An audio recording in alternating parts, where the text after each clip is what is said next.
சங்கரா மீன் வந்து வாங்கிட்டு வந்திருக்கோங்க. சங்கரா மீன் வந்து இது வறுவலுக்கு, குழம்புக்கு தனியாக எடுத்து வச்சிருக்கேன். இப்போ வந்துட்டு ஜோயா பிராண்ட்லேருந்து இஞ்சி பூண்டு பேஸ்ட்டு 1 டீஸ்பூன் எடுத்திருக்கேன். அதுக்கப்புறம் மீன் பொரிக்கிற மசாலா சேர்த்தாச்சு. காஷ்மீரி மிளகாய் பவுடர், வெறும் மிளகாய் பவுடர் மட்டும் தான் நான் சேர்ப்பேன். ஸோ அந்த மீன் மசாலாவில் நம்மளுக்கு பெப்பர்லாம் இருக்கும். ஸோ அதனால் வந்துட்டு தேவைப்படாது. வேணும்னா சேர்த்துக்கலாம். மீன் மசாலா கொஞ்சம் இன்னும் கொஞ்சம் சேர்த்துருக்கேன், போதும். சரி, இதை நல்லா மிக்ஸ் பண்ணிவிட்டு வேணும்னா லிக்விட் பண்ணிக்கலாம். நம்ம இஞ்சி வினிகர் கொஞ்சம் சேர்த்துக்கிறேங்க. தண்ணிக்கு பதில் வந்துட்டு வினிகர் தான் சேர்க்குறேன். அருமையாக இருக்கணும்.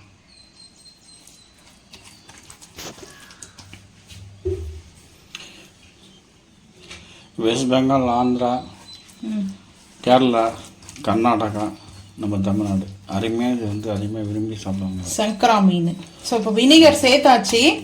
ஸோ இப்போ பார்த்தீங்கன்னா இந்த அளவுக்கு பேஸ்ட் மாதிரி ரெடி பண்ணிக்கணும், ரொம்ப லிக்விடாக இல்லாமல். இப்போ மீனை வந்து பார்த்தீங்கன்னா நான் இந்த போல் வாஷ் பண்ணி ஸ்லைஸ் மாதிரி வந்து வச்சுருக்கேன். ஏன்னா மீன் மசாலா வந்து மீனுக்குள்ளே அப்செட் ஆகிறதுக்காக. ஸோ இப்போ இதை போல் நல்லா வந்து மீனுக்கு மசாஜ் பண்ணிடலாங்க. மீனு கூட மசாஜ் பண்ணுறீங்களா? இப்போ தான் பார்க்குறேன். அப்படியா? ஸோ இது போல் நல்லா மீனுக்கு வந்துட்டு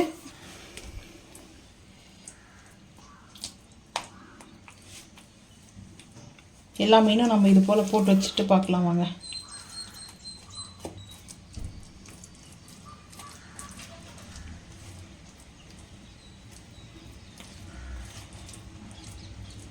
இந்த சென்டர்லாம் நம்ம அப்படியே அப்செட் பண்ணணும். லைட்டாக ரொம்ப மேலே வந்து அப்படியே ரொம்ப திக் பேஸ்ட்டாக நம்ம அப்ளை பண்ண தேவையில்ல. லைட்டாக அது மேலே அப்படியே தடவினாவே போதுங்க. அப்படியே அப்ளை பண்ணால் போதும். அந்த மீனோடைய அந்த அப்செட் பண்ணிக்கோ அந்த மசாலா போயிட்டு டேஸ்ட்டோட. ஸோ பாருங்கள், சூப்பராக ரெடி ஆயிடுச்சு. இப்போது அடுத்தடுத்த மீனுக்கு மசாலா போட்டுக்கலாங்க. 4 மீன் தான் எடுத்திருக்கேன் நான். 4 மீன் பொரிக்கிறதுக்கு 4 மீன் குழம்புக்கு வாங்கிட்டு வந்தாங்க எங்கள் ஹஸ்பண்ட் வந்துட்டு. நான் போல் இன்றைக்கி மீன் வாங்கிறதுக்கு. அதனால் சங்கரா மீன் சாப்பிடாதவங்க மீன் பற்றி தெரிஞ்சு வாங்கிட்டு வந்திருக்காங்க. பரவாயில்ல. மீன் கடைக்காரன்கிட்ட கேட்டால் அவன் சொன்னான் எது மீன் இந்த மீன் பேர் அப்படின்ட்டான். நல்லாயிருக்கும் அப்படின்னா சரி அதையே கூட்டுறாருன்னு வாங்கிட்டேன். அது தம்பி தெரிஞ்சதுனால சொல்லி கொடுத்துருப்பாரு. எப்போ ரெகுலராக வாங்குறது. ஸோ அதனால தாங்க இப்போ இருக்கிற இந்த மசாலாவை இந்த மீனுக்கு நல்லா சபன்னு இருக்குது பாருங்கள். காஷ்மீரி மிளகாய் வந்து சேர்த்துருக்கேன். அந்த மீன் மசாலா பொடி அதில் வந்து பார்த்திங்கன்னா நம்ம குழம்பு மசாலா எல்லாம் சேர்த்துக்கிறோம். மிளகு, சீரகம், சோம்பு, பட்டை, 1 கரம் மசாலா இதெல்லாம் ஆட் பண்ணிக்கிறதுனால மெயினாக இந்த மசாலா அவ்வளோ அருமையாக இருக்கும். அவ்வளோதான், தடவியாச்சு. இந்த மேலே ஃபுல்லாக அப்ளை பண்ணியாச்சு. இந்த மீனுக்கு வந்து பார்த்திங்கன்னா எண்ணெயில் குளிப்பாட்ட வேண்டியது தான். எண்ணெய்க்கு பதிலாக தண்ணியில் போட வேண்டியதுதான். தண்ணியில் போட்டால் வராது. மீன் சாப்பிட்ற நீங்கள் மீன் சாப்பிட்றனாலையும் சாப்பிட்றவங்கள வந்து சாப்பிட விடாத அளவுக்கு நீங்கள் வந்து டைவர்ட் பண்ணுறீங்க. தண்ணிக்கு பதிலாக எண்ணெயில் போட போகிறோம். யாரும் தண்ணியிலலாம் போட மாட்டாங்க. ஸோ இப்போ அதுக்கு மசாலா பண்ணுறாங்கல்ல, அது வேற. அது வந்து சொரா புட்டு எல்லாம் செய்வாங்கல்ல, அதுக்கு பாயில் தண்ணியில் போட்டு பண்ணுவாங்க. இப்போ நம்ம மீனுக்கு மசாலா போட்டாச்சுங்க. இந்த மசாலாலாம் அப்படியே இருக்கட்டும். இந்த டைமில் நீங்கள் ஃபஸ்ட்டு மசாலா வந்துட்டு சொல்ல மறந்துட்டேன், மசாலா மிக்ஸ் பண்ணும்போது சால்ட்டு கரெக்டாக இருக்கான்னு பார்த்துக்குங்க. எனக்கு கரெக்டாக இருந்துச்சு. ஸோ அவ்வளோதாங்க. இதெல்லாம் ஒரு 1/2 hour to 1 hour வரைக்கும் நல்லா மேக்னெட் ஆகட்டும். அதுக்கப்புறம் நம்ம தவாலை பொரி இது பார்த்துக்கலாம்.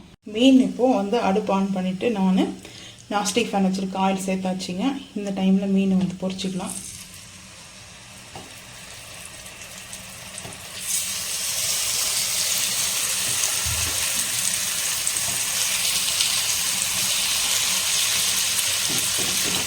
நாலு மீன் தான் மசாலா போட்டுருக்கேன். ஸோ இந்த வீடியோ ஷூட் பண்ணுற டைம் வந்து பார்த்தீங்கன்னா 9 o'clock நைட்டு. இருக்கிற மசாலாலாம் அப்படியே அப்ளை பண்ணிக்கலாம்.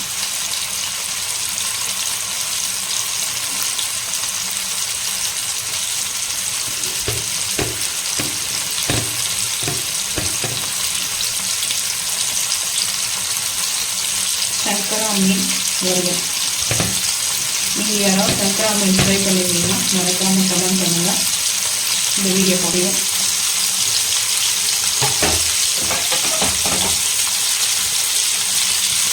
எடுத்தாச்சுங்க. ஸோ ஓரளவுக்கு வந்து இப்படி தான் வந்துச்சு. ஏன்னா கொஞ்சம் உடஞ்சிச்சு மீன் வந்து பார்த்தீங்கன்னா. லெமன் போட்டு தான் நான் வந்து வாஷ் பண்ணும்போது மீன் உடையாதுன்னு சொல்லிட்டு லெமன் போட்டேன், ஜூஸாக வந்து எடுத்து. ஆனால் லெமன் போட்டால் சீக்கிரம் மீன் வந்து உடையாது. ஸோ அதுதான் இந்த சங்கரா மீன் வந்து பார்த்தீங்கன்னா இப்படி தான் வந்துச்சு. ஸோ இந்த மீன் வீடியோ பிடிச்சிருச்சா மறக்காமல் லைக் பண்ணுங்கள், ஷேர் பண்ணுங்கள். கிராமத்து ஸ்டைலில் மண்சட்டி மீன் குழம்பு. இது வந்து சங்கரா மீனுங்க. 5 மீன் எடுத்துருக்கிறேன் குழம்பு வைக்கிறதுக்காக. இப்போ வந்து பார்த்தீங்கன்னா இஞ்சி பூண்டு பேஸ்ட், இது என்னோட ஸ்டைலில் வைப்பது. ஸோ இஞ்சி பூண்டு பேஸ்ட்டு ஒரு 1/4 டீஸ்பூன் கொஞ்சம் கூட சேர்த்துருக்கேன். அதுக்கப்புறம் காஷ்மீரி மிளகாய் பவுட்ரு ஒரு 1/2 டீஸ்பூன், மீன் குழம்பு மசாலா ஒரு 1/2 டீஸ்பூன், கொஞ்சமாக வந்துட்டு கல் உப்பு சேர்த்துட்டு நல்லா கொஞ்சம் அதை மிக்ஸ் பண்ணிக்கலாங்க. இந்த மீனில் வந்துட்டு நம்மளுக்கு அந்த சாப்பிட்ற ஃபீல் வந்து பார்த்திங்கன்னா ரொம்ப சூப்பராக இருக்கும். ஸோ இது லைட்டாக போடணும் மசாலா. ஹெவியாக அந்த மீன் பொரிப்போம் இல்லையா, அந்த மாதிரி மசாலா வந்து ஹெவியாக சேர்க்க வேண்டாம். இதை நல்லா லைட்டாக போட்டுட்டு ஸோ மீன் வந்து பார்த்திங்கன்னா இது போல் நம்ம மிக்ஸ் பண்ணிக்கணும். கிராமத்து ஸ்டைலில் நல்லா மீன் மண்சட்டியில் வரசிக்கணும். அவ்வளோதாங்க. மீன் குழம்பு நம்ம ரெடி பண்ணுற வரைக்கும் இந்த மசாலா வந்து நல்லா அந்த மீன் வந்து அப்செட் பண்ணி அவ்வளோ டேஸ்ட்டு அவ்வளோ அருமையாக இருக்கும். 5 மீன் எடுத்துருக்கோம். சங்கரா மீன் வந்து பார்த்தீங்கன்னா சங்கரா மீன் வந்து ரொம்ப ரொம்ப சூப்பராக இருக்கும் மீன் குழம்பு மீன் வறுவலுக்கு. ஸோ இப்போ நல்லா வந்து ஒரு 1/2 அன் ஹவர் ஆகட்டும், குழம்பு வைக்கும்போது பார்த்துக்கலாம் வாங்க. மீன் குழம்புக்கு மண் சட்டி ஹீட் ஆகிடுச்சு. நம்ம இப்போ ஆயில் சேர்த்துக்கலாம். கொஞ்சம் ஆயில் சேர்த்துக்க கூட. நைட்டு 9 o'clock ஆகுதுங்க மீன் குழம்பு. 9 o'clock மீன் சட்டி குழம்பு.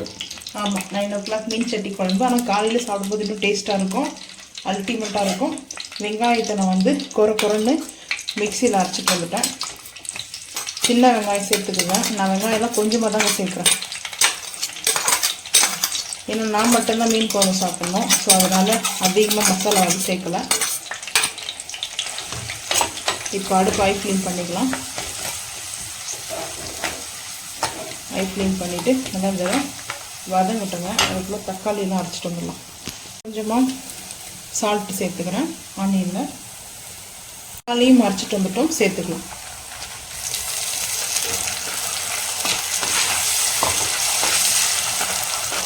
அரைச்சி சேர்த்து பாருங்கள். இந்த மீன் குழம்புக்கு டேஸ்ட் அவ்வளோ அருமையாக இருக்கும்.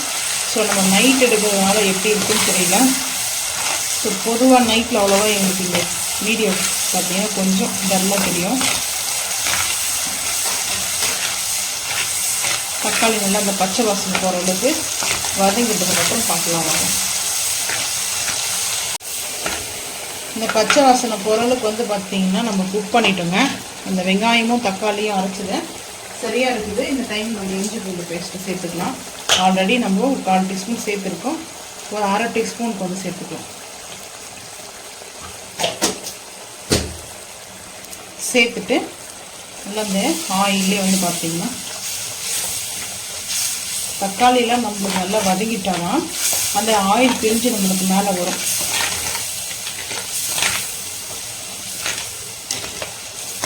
மீன் குழம்பு கரண்டியே இருக்குது. எப்பவுமே சட்டிக்கு வந்து உட்டு தான் வந்து யூஸ் பண்ணுவேன். இன்றைக்கி ஸ்டீலில் வந்துட்டு இந்த கரண்டி யூஸ் பண்ணிகிட்ருக்கேன். இஞ்சி பூண்டு பேஸ்ட் வந்து நல்லா பச்சை வாசனை போகட்டுங்க. ஸோ போனதுக்கப்புறம் நல்லா வதங்கட்டும், பார்த்துக்கலாம்.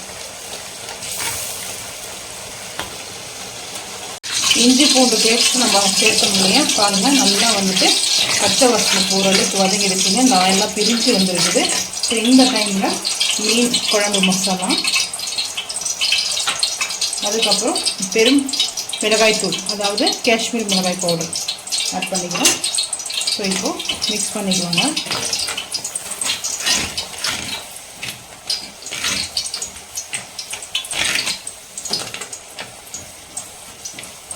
லைட்டாக ஒரு சிட்டிங் மட்டும் பெருங்காயம் வேணும்னா பெருங்காயம் வந்து ஆட் பண்ணிக்கோங்க, வேண்டாம்னா ஸ்கிப் பண்ணிக்கோங்க. அது உங்களோட விருப்பம் தான். இப்போ இந்த மசாலாவோட 2 நிமிஷம் இருக்கட்டுங்க, அதுக்கப்புறம் பார்த்துக்கலாம். இப்போ புளி கரைச்சி வச்சுருக்கேன், அது சேர்த்துக்கலாம்.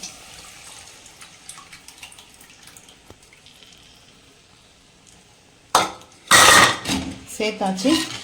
கொஞ்சம் கூட தண்ணி ஆட் பண்ணிக்கிட்டு சேர்த்துக்கலாம்.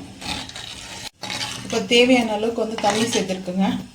கொஞ்சமாக அதாவதுட்டு 1/4 டம்ளர் அளவுக்கு சேர்த்துருக்கேன். ஸோ இப்போ பாருங்கள், பர்ஃபெக்டாக நம்மளுக்கு வந்து இது கொஞ்சம் திக்னஸ் ஆகணும். அதுக்கப்புறம் வந்து பார்த்திங்கன்னா மீன் வந்து சேர்க்கறது பார்க்கலாம். இந்த டைமில் நம்ம வந்து ஃபிஷ்ஷை வந்து ஆட் பண்ணிக்கலாங்க. இந்த அளவுக்கு திக்னஸ் வந்தாச்சு. ஸோ இந்த டைமில் வந்து பார்த்திங்கன்னா ஹை ஃப்ளேமை லோ ஃப்ளேமாக பண்ணியாச்சு. ஸோ இந்த டைமில் நம்ம ஃபிஷ்ஷை வந்து பார்த்திங்கன்னா அப்படி சேர்த்துக்கலாம். இந்த குழம்பு வந்து மீன் குழம்பு மறுநாள் காலையில் சாப்பிடும்போது அவ்வளோ சுவையாக இருக்குங்க. டேஸ்ட்டு அந்த அல்டிமேட்டாக இருக்கும். இவ்வளோதான் நம்ம சேர்த்தாச்சு. ஸோ சேர்த்துட்டு நம்ம இப்போது மிக்ஸ் பண்ணக்கூடாது. ஒரு 5 நிமிஷம் சிம்மில் வச்சுருக்கேன். ரம்பா லீஃப் ஒரு 2 சேர்த்துருக்கேன். அதுக்கப்புறம் பொடிசாக கட் பண்ணி வச்சுருக்கேன் கொத்தமல்லி. புதினா கூட இருக்குது, நான் கொத்தமல்லி மட்டும்தான் சேர்க்குறேன். தேங்காய் கொஞ்சம் ஒரு பீஸு அப்படி வந்து தேங்காய், அதில் வந்து பாதாம் இல்லை முந்திரி அரைச்சிட்டு ஒரு பேஸ்ட்டாக நம்ம வந்து பார்த்திங்கன்னா இது கொஞ்சம் வேணும்னா சேர்த்துக்கலாங்க. அவ்வளோ சூப்பராக இருக்கும். கொஞ்சம் ஜென்டலாக வந்துட்டு மிக்ஸ் பண்ணணும். ஏன்னா நான் ஃபிஷ்ஷு வாஷ் பண்ணும்போது லெமன் போட்டு வாஷ் பண்ணியிருக்கேன். ஸோ அதனால் அவ்வளோ சீக்கிரத்தில் ஃபிஷ்ஷு வந்து உடஞ்சிச்சே போகாது. ஸோ இந்த மண்சட்டியில் நல்லா எண்ணெய் மிதக்க இருக்குது. காலையில் தாங்க இட்லிக்கு இந்த மீன் குழம்பு நைட்டு நம்ம வச்சுட்டோம்னா காலையில் வந்து சாப்பிட்லாம் சொல்லிட்டு தான். ஸோ இப்போது கிழங்கு மாதிரி இருக்கும் இந்த மீன். அவ்வளோ சீக்கிரத்தில் அந்த மீன் குழம்பு பாருங்கள் எவ்வளோ சூப்பராக இருக்குது. நைட்டே இப்படி இருக்குது பார்க்குறதுக்கு, ஆனால் காலையில் இன்னும் சூப்பராக இருக்குங்க, அட்டகாசமாக இருக்கும். ஸோ இப்போது ஒரு 5 நிமிஷம் கழிச்சு அடுப்பு ஆஃப் பண்ணிடலாங்க. அவ்வளோதான், ரொம்ப சிம்பிள் தான் மீன் குழம்பு.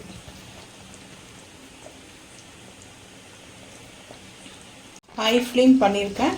அடுப்பு வந்து பார்த்திங்கன்னா ஸோ இந்த மீனை மிக்ஸ் பண்ணிக்கலாம். அதாவது 2 பக்கமும் திருப்பி நம்ம இந்த மீன் வந்து சேர்த்துக்கலாங்க. இப்போ வந்து பார்த்திங்கன்னா அடுப்பு ஆஃப் பண்ணிடலாம். இந்த சட்டியோடைய ஹீட்லேயே சூப்பராக வந்துட்டு மீன் குழம்பு ரெடி ஆகிடுங்க. ஸோ நைட்டோடைய மீன் குழம்பு நம்ம இப்போ செஞ்சிட்ருக்கோம். ஸோ வந்து பாருங்கள், இது வந்து தலை ஹெட்டு. ஸோ இங்கே இருக்குது இந்த வால் பகுதி. அவ்வளோ சூப்பராக இருக்கும் மீன் குழம்பு. ஸோ காலையில் பார்க்கலாம் வாங்க. இட்லிக்கு வந்து காலையில் எப்படி வந்து மீன் குழம்போட இட்லி சுட சாப்பிட்றது யாருக்கு ரொம்ப பிடிக்குன்றதை கமெண்ட் பண்ணுங்கள். காலையில் இட்லி செஞ்சுட்டு மீன் குழம்போடு சாப்பிட போகிறோம். ஸோ அதை வந்து பார்த்துக்கலாம் வாங்க. காலையில் பாருங்கள் மீன் குழம்பு எப்படி இருக்குது சொல்லிட்டு, சும்மா அப்படியே தேன் மாதிரி இருக்குங்க குழம்பு. ரொம்ப சூப்பராக இருக்கும். இந்த அளவுக்கு திக்னஸ் ஆகிடுச்சு பார்த்தீங்களா, புளி இதெல்லாம் சேர்த்ததுனால சூப்பராக இருக்குதுங்க. சுட வந்து இட்லியோடு நம்ம வந்து சர்வ் பண்ண போகிறோம். ஸோ இப்போ வந்து பார்த்திங்கன்னா நான் இட்லி எடுத்திருக்கேன். இட்லிக்கு ஒரு பீஸ் வந்து தலை பீஸு, ஒரு பீஸில் வால் எடுத்துக்கலாம். ஸோ இந்த மீன் குழம்பு டேஸ்ட்டு அல்டிமேட்டாக இருக்குங்க. யாருக்கெல்லாம் ரொம்ப பிடிக்கும்ன்றதை மறக்காமல் வந்து கமெண்ட் பண்ணுங்கள். ஆன் பண்ணியாச்சு, கடாய் வச்சுருக்குங்க. ஆயில் வந்து சேர்த்துக்கலாம். என்னப்பா செய்ய போகிறேன்? கருவாடு தொக்கு, கிராமத்து ஸ்டைல் கருவாடு தொக்கு. அதாவது கருவாடுல 2 கருவாடு ஒன்னா சேர்த்து தொக்கு பண்ண போறேன். அதான் இன்னைக்கு ஹைலைட்டே. ஸோ இப்போ அடுப்பு வந்து பாத்தீங்கன்னா ஹை ஃப்ளேம் வச்சாச்சு. ஆனியன் வந்து சேர்த்துக்கலாம். கருவாடை சாப்பிட மாட்டீங்க, இருந்தாலும் எப்படி ஸ்மெல்லு, ஆனியன் சேர்த்துக்கலாம். பால் சோறாவும் நெத்திலி கருவாடும் 2 கருவாடும் ஒன்னா சேர்த்து ஒரு தொக்கு எப்படி ட்ரை பண்ணி பார்க்கலாம். ஒரே மாதிரி சாப்பிடுவோம், டிஃப்ரெண்ட்டாக மாற்றி சாப்பிடுவோம். நம்ம உப்பு வந்து சேர்க்க வேண்டாங்க, ஏன்னா கருவாட்டில் உப்பு இருக்கும். ஆனால் 2 பிஞ்சு மட்டும் சேர்த்துக்கிறேன். எதுக்காகனா வெங்காயம் 2 பிஞ்சு அளவுக்கு தான் சேர்த்துருக்கேன். ஆனியனும் தக்காளி வதங்கணும். அந்த தக்காளிலையும் ஆனியன்லையும் மசாலா வந்து உப்பு இருந்தால் கொஞ்சம் டேஸ்ட்டு தெரியும். அதான் அதனால 2 சிட்டிக்கு அளவுக்கு கல்சால்ட்டு சேர்த்துருக்கேன். சேர்த்து வதங்கட்டும். தக்காளி கட் பண்ணிட்டு பார்க்கலாம். தொக்குக்கு வெங்காயம் நல்லா வதங்கிச்சு, தக்காளி சேர்த்துக்கலாம். அதாவது எந்த அளவுக்கு தொக்கு வேணுமோ ஸோ அந்த அளவுக்கு வந்துட்டு தக்காளி சேர்த்துக்குங்க. நான் 2 தக்காளி கொஞ்சம் பெரிய சைஸில் எடுத்துருக்கேன். சுட ரைஸ்க்கு மதியத்துக்கும் நைட்டுக்கு ரைஸ், எனக்கு கருவாடு தொக்குன்னா ரைஸ் தாங்க ரொம்ப பிடிக்கும். இது கூடவே இஞ்சி பூண்டு பேஸ்ட் போட்டுருவாங்க.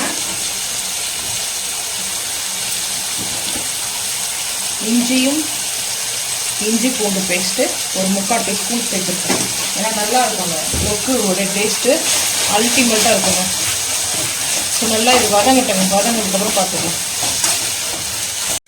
கருவாடு தொக்குக்கு வந்து பார்த்தீங்கன்னா ஒரு 1/4 டீஸ்பூன் கரம் மசாலா, அதாவது மட்டன் மசாலா எடுத்துருக்கேன். அதுக்கப்புறம் வந்து பார்த்தீங்கன்னா காஷ்மீரி மிளகாய் பவுட்ரு ஒரு 1 டீஸ்பூன் எடுத்துருக்கேன். அவ்வளோதாங்க, ரொம்ப சிம்பிள் தான் இந்த கருவாட்டு தொக்கு மசாலா.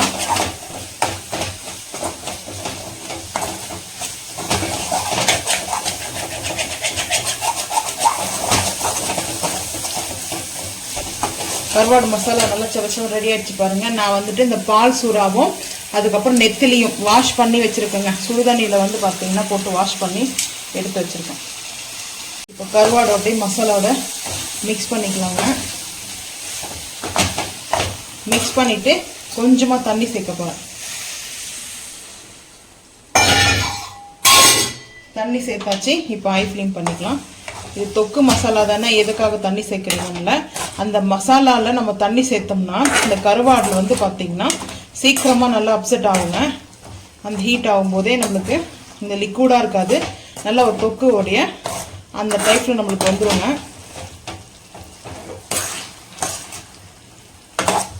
தொக்கோடைய கன்சிஸ்டன்சியில் இருக்கும். ஸோ இப்போ வந்து பார்த்திங்கன்னா நல்லா இப்படி மிக்ஸ் பண்ணிக்கலாம்.